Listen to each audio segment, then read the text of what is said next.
Hello everyone, welcome to English 101 जहाँ पर हम बहुत आसान तरीके से इंग्लिश सीखेंगे।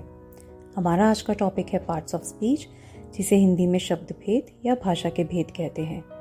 मैं यहाँ थोड़ी हिंदी की ट्रांसलेशन इसलिए कर रही हूँ क्योंकि हमारे कई व्यूअर्स होंगे जिनकी हिंदी ग्रामर स्ट्रॉन्ग होगी। वो हिंदी ग्रामर से रिलेट कर पाएंगे और उनके लिए सीखना और ईजी हो जाएगा। पार्ट्स ऑफ स्पीच है क्या और इसे समझना ज़रूरी क्यों है, एक एग्जाम्पल से समझते हैं। जब हम चाय बनाते हैं तो हमें पता होता है कि उसमें क्या क्या इंग्रेडिएंट्स यानी कि सामग्री यूज़ होगी जिससे कि चाय सही और अच्छी बनेगी। लेकिन अगर हम चाय बनाते वक्त उसमें दाल के इंग्रेडिएंट्स डाल दें तो क्या वो चाय अच्छी बनेगी? नहीं बनेगी।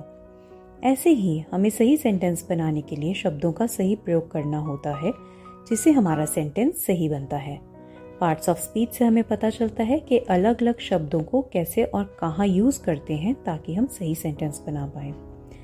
पार्ट्स ऑफ स्पीच 8 टाइप्स के होते हैं। नंबर 1 है नाउन, जिसे हम हिंदी में संज्ञा कहते हैं। नंबर 2 है प्रोनाउन, हिंदी में सर्वनाम। नंबर 3 है एडजेक्टिव यानी कि विशेषण। देन वर्ब, जिसे हिंदी में क्रिया कहते हैं। नंबर 5 इज एडवर्ब, जिसे विशेषण कहते हैं। नंबर 6 है कंजंक्शंस, जिसे संयोजक कहते हैं। उसके बाद आता है प्रपोजिशंस, जिसे संबंध सूचक कहते हैं। एंड लास्ट इज इंटरजेक्शंस, जिसे विस्मय सूचक कहते हैं। अब इन सब पार्ट्स ऑफ स्पीच को डिटेल में सीखते हैं विद एग्जांपल्स। नंबर 1 है नाउन यानी संज्ञा। अगर आपको याद हो तो संज्ञा की हिंदी में एक्सप्लेनेशन क्या होती है? किसी व्यक्ति, वस्तु या स्थान के नाम को संज्ञा कहते हैं। बस यही नाउन है, यानी कि नाम। किसी भी चीज़ या पर्सन का नाम जिसे उसकी पहचान होती है, जो नाम उसकी आइडेंटिटी है, वो नाउन है। Rahul, Priya, boy, girl, table, chair, pen, computer, ये सब एग्जाम्पल्स हैं नाउन के। याद रखिए, एन से नाउन, एन से नाम। याद रहेगा ना अब तो? नेक्स्ट पार्ट ऑफ स्पीच है प्रोनाउन। इसके नाम में ही नाउन है तो नाउन से कुछ तो रिलेशन है इसका। नाउन की जगह जो वर्ड्स यूज़ किए जाते हैं, जो वर्ड्स नाउन को रिप्लेस करते हैं, उन्हें प्रोनाउन कहते हैं। एग्जाम्पल से समझते हैं। सपोज मैं अपनी फ्रेंड की बात कर रही हूँ जिसका नाम है सिया। सिया नाम है तो सिया हो गया नाउन। मैं कहती हूँ सिया मेरी दोस्त है, सिया दिल्ली में रहती है, सिया मेरे साथ पढ़ती है। आपको कुछ अजीब लगा इन सब सेंटेंसेस में? You are absolutely right. जब पता ही है कि मैं एक पर्टिकुलर व्यक्ति की बात कर रही हूँ तो मुझे बार बार उसका नाम लेने की ज़रूरत नहीं है। मैं क्या वर्ड यूज़ करूँगी उसके नाम की जगह? वह, यानी कि शी। वह दिल्ली में रहती है, means she lives in Delhi. हमारे सेंटेंसेस क्या बनेंगे? सिया मेरी दोस्त है, means Siya is my friend. वह दिल्ली में रहती है, शी लिव्स इन दिल्ली। वह मेरे साथ पढ़ती है, she studies with me. Siya की जगह हम यूज़ कर रहे हैं शी हो गया pronoun. I, you, we, he, she, it, they, etcetera, ये सब एग्जाम्पल्स हैं प्रोनाउन के। Let's move on to the next part of speech, जो है एडजेक्टिव। जो वर्ड्स नाउन या प्रोनाउन को डिस्क्राइब करते हैं, नाउन या प्रोनाउन की इंफॉर्मेशन देते हैं, उनके बारे में और जानकारी देते हैं, वो एडजेक्टिव्स होते हैं। हिंदी में विशेषण कहते हैं, मतलब कि जो नाउन और प्रोनाउन की विशेषता बताते हैं। एग्जाम्पल से समझते हैं। ग्रीन शर्ट, शर्ट क्या है? नाउन है। ग्रीन हमें शर्ट के बारे में और इन्फॉर्मेशन दे रहा है कि शर्ट कैसी है, ग्रीन है, तो ग्रीन हो गया एडजेक्टिव। टॉल बॉय, बॉय क्या है? नाउन है। अब हमें बॉय के बारे में इंफॉर्मेशन मिल रही है कि बॉय की हाइट कैसी है, बॉय टॉल है, तो टॉल हो गया एडजेक्टिव। ऐसे ही फास्ट ट्रेन, टेंस फॉरेस्ट। अब नेक्स्ट आता है वर्ब, जो कि बहुत इंपॉर्टेंट है। वर्ब को हम क्रिया कहते हैं। क्रिया मतलब काम। कोई भी काम जो नाउन या प्रोनाउन करते हैं उन्हें हम वर्ब कहते हैं। For example, I think. I कौन सा पार्ट ऑफ स्पीच है? Yes, pronoun.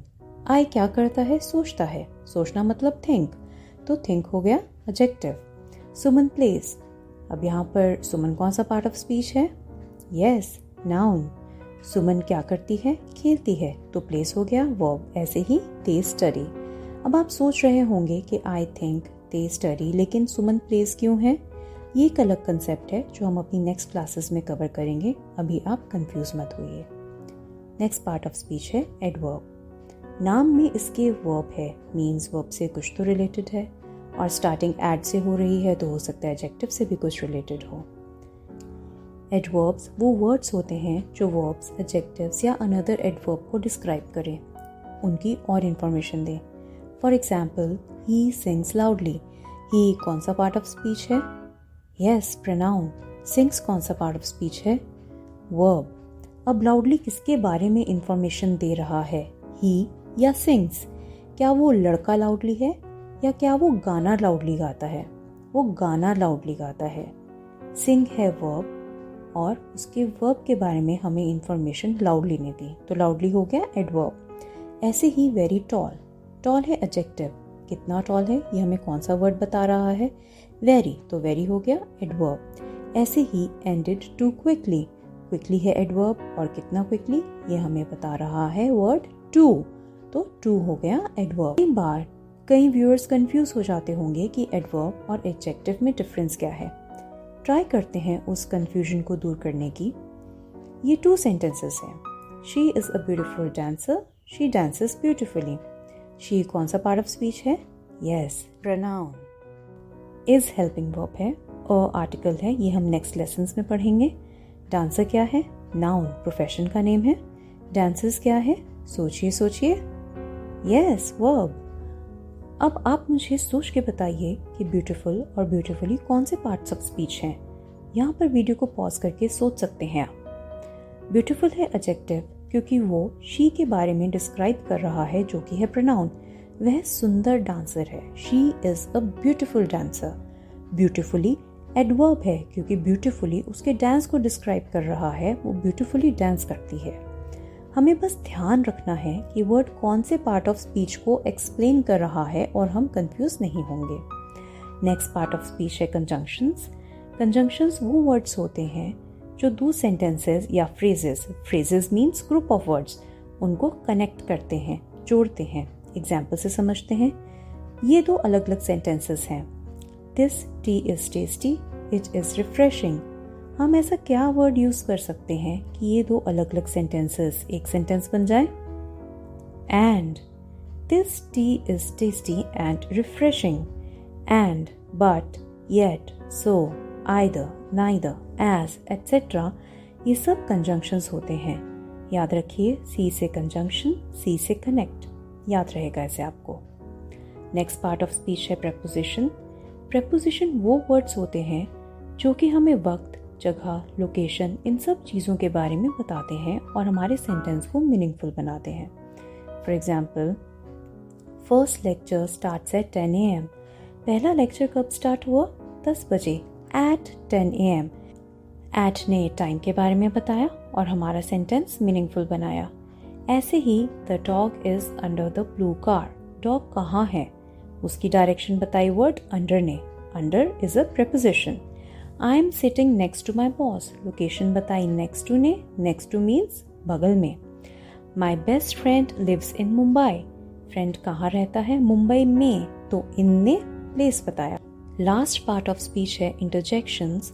वो वर्ड्स जिन्हें हम अपनी सडन फीलिंग या इमोशन एक्सप्रेस करते हैं, व्यक्त करते हैं। हे, आउच, वाओ, अक्सर इनके साथ ये साइन ऑफ एक्सक्लेमेशन लगाया जाता है। सो गाइस, ये थे 8 parts of speech. I hope आपको ये कंसेप्ट्स क्लियर हुए होंगे। ये हमने बहुत आसान तरीके से समझाने की कोशिश की है so that basic concepts clear हो जाएं, और भी इंग्लिश के टॉपिक्स पर बेसिक एंड डिटेल्ड वीडियोस आती रहेंगी। अगर आपको हमारी वीडियो अच्छी लगी हो तो लाइक ज़रूर कीजिएगा और शेयर कीजिएगा उनसे जिन्हें इनसे बेनिफिट मिलेगा, एंड सब्सक्राइब कीजिएगा फ्यूचर वीडियोस की नोटिफिकेशंस के लिए। Thanks again for joining the class and best of luck, keep learning.